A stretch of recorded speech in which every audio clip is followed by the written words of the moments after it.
Guys, এরকম ধরনের কাজ করাতে চাইলে অবশ্যই ডিজাইনের কাজ করাতে চাইলে অবশ্যই আপনারা আমাদের সাথে যোগাযোগ করবেন, যাতে আমরা কাজটা করতে পারি।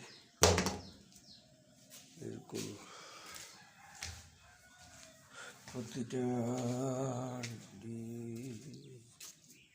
প্রতিটা ডিজাইনের কাজ অবশ্যই করাতে চাইলে যোগাযোগ করবেন। এরকম রঙের কাজ করাতে চাইলে অবশ্যই যোগাযোগ করবেন আমাদের সাথে। আমরা আপনাদেরকে প্রতিটা রঙের কাজের আগে সিলার ঘষানোর পরে সিলার এবং তারপরে এইগুলি মারতে হবে। প্রতিটা কাজের সীমাবদ্ধতা আছে, সীমাবদ্ধতা লঙ্ঘন করে কাজগুলি করবেন। অবশ্যই যোগাযোগ করবেন আমাদের স্ক্রিনে দেওয়া নাম্বারে এরকম রঙের ডিজাইনের কাজ করে।